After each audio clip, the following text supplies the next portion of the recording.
তারাপীঠের ঘটনার রেশ কাটতে না কাটতে কলকাতায় মির্জা গালিব স্ট্রিটে সেখানে হোটেলে অগ্নিকাণ্ডের ঘটনা, দমবন্ধ হয়ে 9 জনের মৃত্যু, একটি শিশু, 2 মহিলা সহ 9 জনের মৃত্যু, যাদের মধ্যে 8 জন বাংলাদেশি বলে জানতে পারা যাচ্ছে। একই পরিবারের 4 জনের মৃত্যু হয়েছে।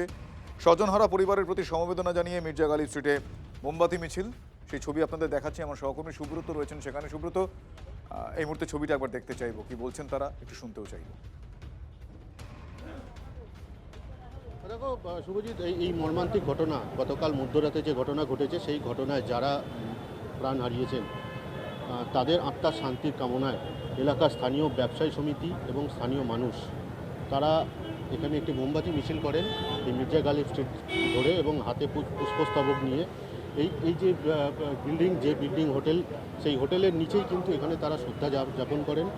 পাশাপাশি মৃতদের আত্মার শান্তির কামনার পাশাপাশি দমকল এবং পুলিশ গতকাল মধ্যরাতে এই ঘটনা ঘটার পর যেভাবে পরিস্থিতিকে সামাল দিয়েছে তার ভূয়সী প্রশংসা করলেন এখানকার স্থানীয় ব্যবসায়ী থেকে শুরু করে স্থানীয় মানুষ।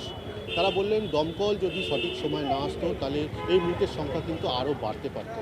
অর্থাৎ রাজ্য সরকারের যে দমকল বিভাগ তাদের ভূয়সী প্রশংসা করার পাশাপাশি মৃতদের যারা মারা গিয়েছেন এই ঘটনায়, দুঃখজনক বেদনাদায়ক ঘটনা, সেই ঘটনায় তাদের আত্মার শান্তি কামনায় এখানে কিন্তু তারা শ্রদ্ধা যাপন করেন মোমবাতি জ্বালিয়ে, পুষ্পস্তবকের মাধ্যমে তারা কিন্তু এই শ্রদ্ধা নিবেদন করেন। এবং আগামী দিনে যাতে এরকম ঘটনা না ঘটে তার জন্য প্রশাসনকে আরও এই মুহূর্তে সুব্রত, ওখানে যারা যারা রয়েছেন তারা তো এই ঘটনার মানে সমবেদনা জানিয়ে এই মুহূর্তে তারা সেখানে এসেছেন। এবার তাদের সঙ্গে কি কোনোভাবে কথা বলা সম্ভব? তার কারণে এই ঘটনা অনেকগুলো প্রশ্নও সামনে এনেছে, কি বলছেন তারা?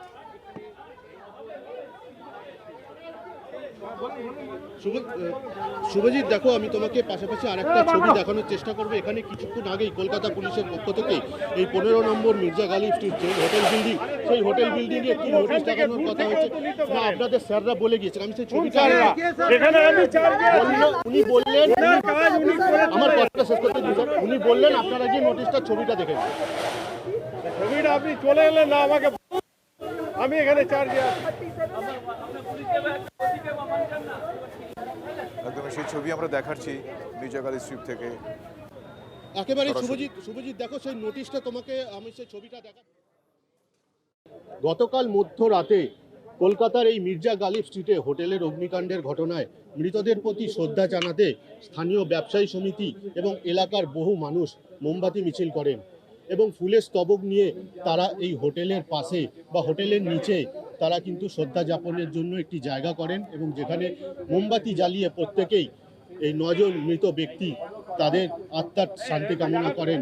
এবং তারা চাইছেন যাতে কলকাতার যারা প্রশাসনিক দায়িত্বে রয়েছে এবং তাদের যাতে আগামী দিনে এরকম কোনো ঘটনা না ঘটে তার জন্য যথাযথ পদক্ষেপ নেওয়া হোক। এবং গতকাল রাতের এই ঘটনার পর দমকল এবং পুলিশ প্রশাসনের ভূমিকায় তারা কিন্তু যথেষ্ট খুশি, এবং তারা মুখ্যমন্ত্রীর কাছে আবেদন করেছেন আগামী দিনে আরও তৎপরতার সঙ্গে যাতে এইসব অঞ্চলগুলিকে পর্যবেক্ষণ করা হোক এবং যাতে এরকম কোনো ঘটনা না ঘটে। সব মিলিয়ে স্থানীয় ব্যবসায়ী সমিতি এবং স্থানীয় মানুষ তারা এই মোমবাতি র্যালি এবং শ্রদ্ধা যাপন করছেন গতকালের এই ঘটনায় যারা প্রাণ হারিয়েছেন তাদের আত্মার শান্তি কামনায়। কলকাতা থেকে ক্যামেরায় অমিতের সঙ্গে সুব্রত, TV9 বাংলা। মির্জা গালিব স্ট্রিটে হোটেলে অগ্নিকাণ্ডে মৃত্যু হয়েছে 9 জনের। মুখ্যমন্ত্রীর নির্দেশে সিট গঠন করা হয়েছে। মুখ্য সচিবের কাছে রিপোর্ট তলব শুভেন্দু অধিকারী। দমকলের ডিজির কাছে রিপোর্ট চাইলেন মুখ্য সচিব। তদন্ত রিপোর্ট হাতে পেয়ে পরবর্তী সিদ্ধান্ত। ডিটেল নেব সোমার কাছ থেকে। সোমা, দেখো আজকে ক্যাবিনেট মিটিং হয়েছে, সেই মিটিংয়ে কিন্তু মুখ্যমন্ত্রী শুভেন্দু অধিকারী তিনি কিন্তু এই যে মির্জা গালিব স্ট্রিটে যে আগুনের ঘটনা, সেই আগুনের ঘটনা নিয়েও কিন্তু আলোচনা করেছেন। এবং আমরা জানি যে মুখ্যমন্ত্রী কিন্তু আগেই নির্দেশ দিয়েছে এই যে ঘটনা ঘটেছে, অর্থাৎ মির্জা গালিব স্ট্রিটে যে আগুন লাগার ঘটনা ঘটেছে তাতে কিন্তু সিট গঠন করে তদন্তের কথা বলেছেন। কিভাবে আগুন লাগলো এবং এই যে এইভাবে এত দিন ধরে এরকমভাবে ব্যবসা চলছে, হোটেল ব্যবসা চলছে, সেখানে অগ্নি নির্বাপক ব্যবস্থা ছিল কিনা এবং বছর বছর বছর কোনোভাবে অডিট হতো কিনা, এই সমস্ত বিষয় নিয়ে কিন্তু তদন্ত করার জন্য সিট গঠন করার কথা তিনি বলেছেন। এবং এই মিটিংয়ে এই বিষয়টি আলোচনা হয়েছে এবং তদন্তের রিপোর্ট পাওয়ার পরেই কিন্তু এই বিষয়ে সিদ্ধান্ত নেওয়া হবে। এবং আমরা আগেই জানিয়েছিলাম, দেখো যে মুখ্য সচিব তিনি কিন্তু আজকে ডিজির কাছে তিনি কিন্তু একটু রিপোর্ট চেয়েছেন, অর্থাৎ মির্জা গালিব স্ট্রিটে যে আগুনের ঘটনা, কতদিন ধরে এই হোটেলটি চলছে, হোটেলে অগ্নি নির্বাপক ব্যবস্থা ছিল কিনা, হোটেল চালানোর জন্য যে সমস্ত আইনি ব্যবস্থার প্রয়োজন সেই আইনি ব্যবস্থাগুলো কি আদেও ছিল, অডিট কি করা হতো, এই সমস্ত বিষয়ের কিন্তু একটি রিপোর্ট সেটা কিন্তু ডিজির কাছে অর্থাৎ ডিজি ফায়ারের কাছে কিন্তু মুখ্য সচিব তিনি কিন্তু রিপোর্ট আকারে চেয়েছেন। অর্থাৎ বুঝতেই পারছো একদম রাজ্য প্রশাসনের তরফ থেকে এবং মুখ্যমন্ত্রী নিজে উদ্যোগ নিয়ে কিন্তু এই বিষয়টিতে যাতে তদন্তের রিপোর্ট আসবে তারপরে কিন্তু এই বিষয়ে সিদ্ধান্ত নেওয়া হবে বলে বেশ, কিন্তু ধন্যবাদ সোমা। 2 বছর ধরে তৃণমূলের সরকার ঘুমোচ্ছিল। নিশ্চিন্ত থাকুন, বর্তমান মুখ্যমন্ত্রীর নাম Suvendu Adhikari. Nobody will be spared এবং কোথাও কোনো রকম ইল্লিগাল কাজ হবে না। প্রপার ইনভেস্টিগেশন হবে সব কিছু। ইনভেস্টিগেশনের পর যে যেখানে দোষী প্রত্যেকে শাস্তি পাবে, দরকার হলে জেলও হবে। ধন্যবাদ জানাবো ফায়ার ব্রিগেড এবং পুলিশ কর্তৃপক্ষকে, কারণ আরও মানুষের প্রাণ যেতে পারত। নিউ মার্কেটে ভয়াবহ অগ্নিকাণ্ডে সরকারকে একযোগে আক্রমণ তৃণমূলের 2 শিবিরের। আগের সরকারের দোষ ত্রুটি ছিল বলেই মানুষ নতুন সরকার এনেছে। 100 দিন পার, এখন আর অন্যকে দোষ দিয়ে দায় সারলে হবে না, দাবি করেছেন বিরোধী দলনেতা। অবিলম্বে ক্র্যাকডাউন জরুরি। মানে যেহেতু সরকার এসেছে, আগের সরকার তো ফেল করেছে বলেই নতুন সরকার এসেছে।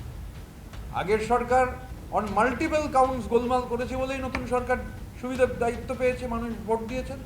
তাহলে নতুন সরকারকে তো এনশিওর করতে হবে। হয়ে গেল তো 100 দিন, এখন তো আর মানে প্রাথমিক 100 দিন যেহেতু অতিক্রান্ত, এই ধরনের ঘটনায় নতুন সরকারকে স্ট্রিনজেন্ট মেজার নিতে হবে, ক্র্যাকডাউন করতে হবে।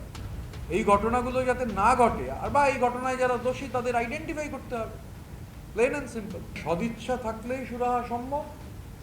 রাজনৈতিক এবং প্রশাসনিক সদিচ্ছা হচ্ছে গুরুত্বপূর্ণ। ভুল ত্রুটি এত ছিল বলেই তো মানুষ ছুড়ে ফেলে দিয়েছে। তাহলে শুধু সেইটার ওপর 3 মাস তো অতিক্রান্ত, 100 দিন অতিক্রান্ত। তো government has to take the responsibility. এটা তো খুব সহজ ব্যাপার, কারুর গায়ে দায় চাপিয়ে দেয়। আরে দায় ছিল বলেই তো লোকে ছুড়ে ফেলে দিয়েছে। Now you are in the government, you have to take the responsibility. রাজনৈতিক সদিচ্ছা, প্রশাসনিক সদিচ্ছা সরকারকেই দেখাতে হবে, কারণ মানুষের ভোটে সরকার হচ্ছে নির্বাচিত হয়েছে। এত ঘন ঘন 9 জনের মৃত্যু আগুনে, একই ঘটনা। 100 দিনের সরকার তাদের রিপোর্ট কার্ড দিয়ে বলছে 100 দিনের সরকার আমরা এই করেছি। তাহলে তোমরা এর দায়টা নেবে না কেন? 100 দিনের সরকার যদি তুমি রং বদলে নাম বদলে কৃতিত্ব নিতে পারো, তাহলে এখন তো 3 টায়ার, এখন তো কোনো পুরো বোর্ড নেই, এখন তো তোমরা প্রশাসক বসিয়ে কাজ চালাচ্ছ। কেন্দ্রীয় সরকার বিজেপি, রাজ্য সরকার বিজেপি, কলকাতা পুরসভার পুরো বোর্ড বিজেপি নিয়ন্ত্রণে। যারা এ ব্যাপারে প্রাক্তন মেয়র বলুন, প্রাক্তন মন্ত্রী বলুন, তারা এখন ভালো তৃণমূল হয়ে বিজেপির কোলে দোল খাচ্ছে। তাহলে তৃণমূলের দিকে আঙুল তুলছেন কেন? এটা রাজনীতি করার জায়গা নয়। যখন তারাতলায় আগুন লাগলো, তারপর তো মুখ্যমন্ত্রী অনেক বড় বড় কথা বলেছিলেন, এমনকি কোনো বিল্ডিং আর কনস্ট্রাকশন হবে না বলে আটকে দেওয়া হয়েছিল সব। তারপরে এক এক করে ছাড়পত্র দেওয়া হচ্ছে। তো এখানেও কি সব বলা হবে সব হোটেল বন্ধ করে দেওয়া হবে? মমতা ব্যানার্জি একবার করেছিলেন, হুগলিতে ফেরি দুর্ঘটনা হয়েছে তো ফেরি বন্ধ করে দাও। কিন্তু আদতে আইনের শাসন বলতে আইনে যা যা বলা আছে সে মতো হচ্ছে কি না সেটা যে এজেন্সিসগুলো দেখার কথা, পুরসভা, ফায়ার ব্রিগেড এবং পুলিশ এবং রাজ্য সরকারের আরও অনেক এজেন্সি আছে, তারা এগুলো দেখার কথা। তারা যদি দুর্নীতি মুক্ত হয়ে ঠিক দেখে তাহলে এ ধরনের দুর্ঘটনা ঘটে না।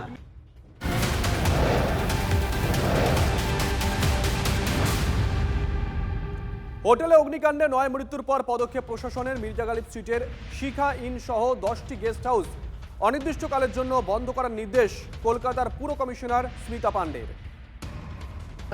আমরা একটা পুরো ইন্সপেকশন অডিট করছি গোটা কেএমসি এরিয়াতে, কেননা এরকম ঘটনা বারবার ঘটাটা ঠিক নেই। This has to be looked into unscrupulously এবং সেকশন 199 তহত we will close wherever the certificate of enlistment is not found, wherever major deviations are found, we will close them immediately. আপনি যেটা বলছেন সেটা ঠিকই, এটা আমাদেরও কর্তব্য আছে, সেই জন্যে আমরা যেটা মানে অর্গানাইজডভাবে একটা টিম করলাম, এর আইনের বিভিন্ন প্রভিশনসগুলোকে এবার স্ট্রিক্টলি এনফোর্স করার মানে রাস্তায় আছি। আমার 16টা যৌথ টিম হয়েছে, যে টিমটা আগেও আমরা একবার করেছিলাম, এবার আবার সেই তাদেরকেই দিয়ে করাবো, সো দ্যাট এটা ওদের অভ্যাসের মধ্যেই চলে আসবে। আমি 25 তারিখের মধ্যে রিপোর্টটা চেয়েছি এই পার্টিকুলার। হ্যাঁ, অ্যাবসলিউটলি সব ক্লোজার হয়ে যাচ্ছে। অ্যাবসলিউটলি। কেন ওরা মিসইউজ অফ ট্রেড লাইসেন্স করেছে? ভায়োলেশনস যেগুলো আছে, ভায়োলেশনস এস্টাবলিশ হওয়ার সঙ্গে সঙ্গে it will be closed, we will take action. কলকাতায় হোটেলে অগ্নিকাণ্ডে মৃত্যু হয়েছে 9 জনের। মৃত 2 ভারতীয়ের মধ্যে একজন শিলিগুড়ির বাসিন্দা, অপরজন ঝাড়খণ্ডের। একজন এ রাজ্যেরই, শিলিগুড়ির বাসিন্দা, অপরজন ঝাড়খণ্ডের। প্রসেনজিৎ আমাদের সঙ্গে রয়েছেন, আমাদের সহকর্মী। প্রসেনজিৎ, শিলিগুড়ির বাসিন্দা, পরিচয় কিছু জানা গেছে? কবে এসেছিলেন, কেন এসেছিলেন, একা এসেছিলেন কিনা? দেখো, যুগনারায়ণ আগরওয়াল তিনি একটি সংস্থা রয়েছে রিলায়েবল ইনফ্রাস্ট্রাকচার, সেই সংস্থার হয়ে মূলত ঠিকাদারি কাজ সুপারভাইজারি করতেন এবং ওই হোটেলেই কর্মসূত্রে থাকতেন এবং সকাল থেকে তার খোঁজ মিলছিল না, যা নিয়ে উদ্বেগ বাড়ছিল পরিবারের মধ্যে। এবং কিছুক্ষণ আগেই পুলিশ নিশ্চিত করে যে মৃতদের তালিকা রয়েছে যারা মারা গিয়েছেন, তাদের মধ্যেই এই যে ব্যক্তি নিখোঁজ বলে বলা হচ্ছিল প্রথম থেকেই, যে যাকে খোঁজ পাওয়া যাচ্ছিল শিলিগুড়ির বাসিন্দা, এই যুগনারায়ণ আগরওয়াল, তার দেহ রয়েছে 68 বছর বয়স এই বৃদ্ধের। তার মৃত্যুর খবর ইতিমধ্যেই নিশ্চিত করছে প্রশাসন।